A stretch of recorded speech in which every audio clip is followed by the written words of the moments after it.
কবুলা দিয়াৰ পাছত নিদ্ৰাহীনত ভুগিছে। মই আজি চন্দ্ৰপুৰৰ পৰা হিমন্ত বিশ্ব শৰ্মাক প্ৰত্যাহ্বান জনাই কৈছো যে আমাৰ দৰে যদি মানুহক জয়ী কৰি পঠাই সাংসদ হওঁ, হিমন্ত বিশ্ব শৰ্মাই অসমৰ মাটিৰ ঠিকাদাৰ কৰিবলৈ 100 বাৰ চিন্তা কৰিব লাগিব। অসমৰ মাটি কোনো বহিৰাগতক দিব নোৱাৰিব। আমি 71ৰ আগত সকলোকে দিছো। 71ৰ পিছত 1 লোচা মাটিৰ দায়িত্ব হিমন্ত বিশ্ব শৰ্মাই ললে আমি প্ৰত্যাহ্বান হিচাপে লৈছো। অসমৰ জাতি মাটি ভেটিৰ দায়িত্ব অসমৰ ৰাইজে ল'ব আৰু কোনো প্ৰতিনিধিয়ে ভাবিব নালাগে যে তেওঁ এটা সমষ্টিৰ পৰা জিকি গ'ল কাৰণে তেওঁ অসমৰ মালিক নহয়। হিমন্ত বিশ্ব শৰ্মা অসমৰ মালিক নহয়। আৰু যদি মালিকে হয়, ভুৱা অৰুণোদয় ফৰ্ম দি পেলাই হিমন্ত বিশ্ব শৰ্মাই ভোট কিয় ল'বলৈ বিচাৰি ফুৰিছে? ইমান যদি বিকাশ কৰিছে, দম আছে যদি হিমন্ত বিশ্ব শৰ্মাই ডুপ্লিকেট ফৰ্ম বন্ধ কৰি পেলাই তেওঁ এনেই ভোট বিচাৰক। বিকাশটো কৰিছে মহিলাসকলৰ। সেয়ে মই আপোনালোকক আহ্বান জনাইছো যে এইখন যুঁজ কেৱল কংগ্ৰেছৰ যুঁজ নহয়। আজি আমাৰ লগত লুৰিণজ্যোতি গগৈ ডাঙৰীয়া আছে, অখিল গগৈ ডাঙৰীয়া আছে, অন্য সহযোগী দল আছে।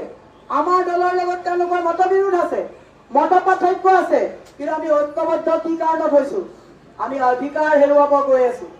আমি আন্দোলন প্ৰতিবাদ কিয় কৰো?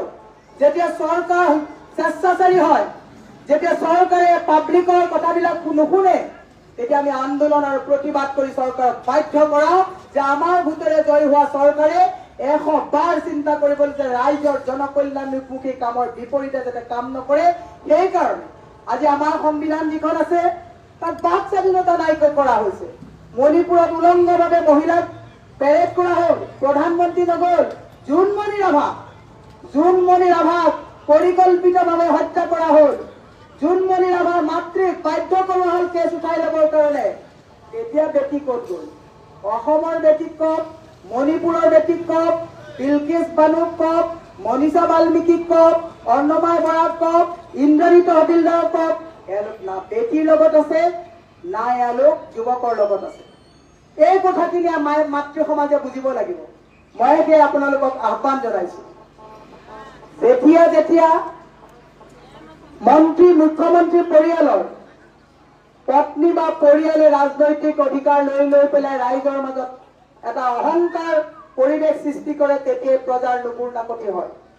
আমি যেতিয়া দলি গগৈক বজাৰত লগ পাওঁ, কোনোবাই চিনি পায় নেকি এগৰাকী মুখ্যমন্ত্ৰীৰ পত্নী আছিল বুলি? আমি যেতিয়া হেমপ্ৰভা শইকীয়াক বজাৰত লগ পাওঁ, আমি চিনি পাওঁ কাৰণে চিনি পাওঁ, আপোনালোকে চিনি নাপাব।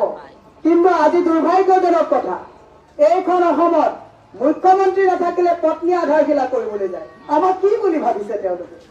সেয়ে মই আপোনালোকক আহ্বান জনাইছো, সিদ্ধান্ত আপোনালোকৰ।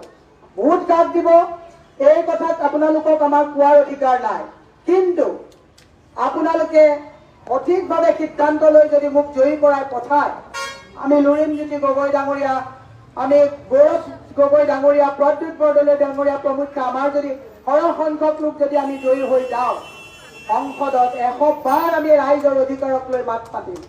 আজি খোৱা পানীৰ যি সমস্যা আছে, নিবনুৱা যিবিলাক সমস্যা আছে, চন্দ্ৰপুৰৰ আজি ডাম্পিং ইয়াৰ্ডক লৈ পেলাই যিবিলাক আন্দোলন প্ৰতিবাদ হৈছে, আমি তাত আছো।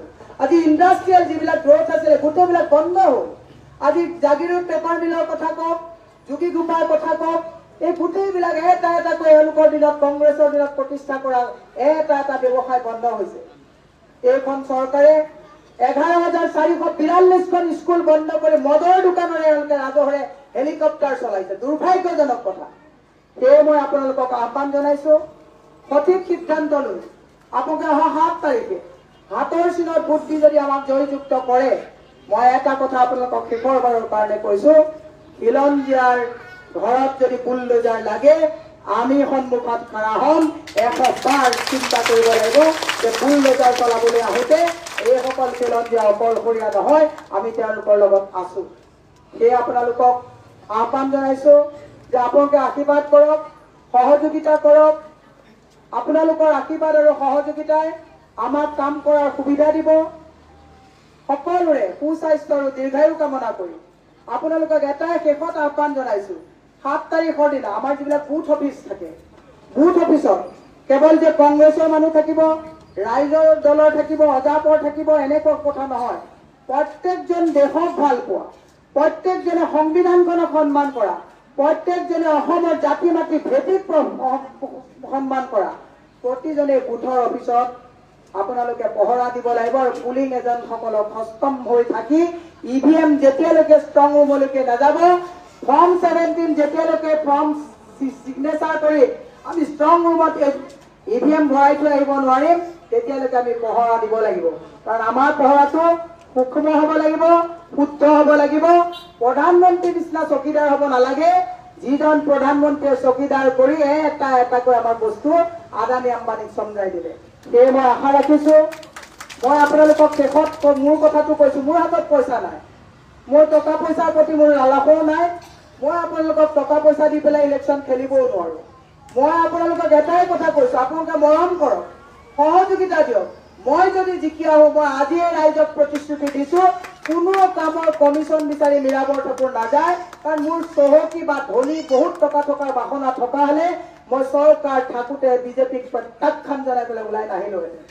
সেয়ে মই আপোনালোকক আহ্বান জনাইছো যে আপোনালোকে কেনেকুৱা সাংসদ পঠাব, সংসদত আপোনালোকৰ হৈ মাত মতা সাংসদ পঠাব নে নৰেন্দ্ৰ মোদীয়ে যি কথা কয় মন কি বাত শুনাই তালি বজোৱা সাংসদ পঠাব, সিদ্ধান্ত ৰাইজৰ।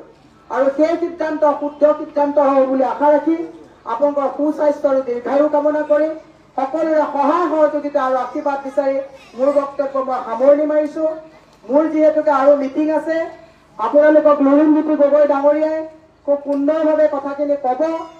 মই এতিয়া ওলাই যাম, কিন্তু আপোনালোকে যাতে কোনো ওলাই নগৈ মিটিঙৰ যাতে সৌষ্ঠৱ আপোনালোকে বৰ্তাই ৰাখি খুব সুন্দৰভাৱে মিটিংখন পৰিচালনা কৰে, তাৰ কাৰণে আহ্বান জনাইছো।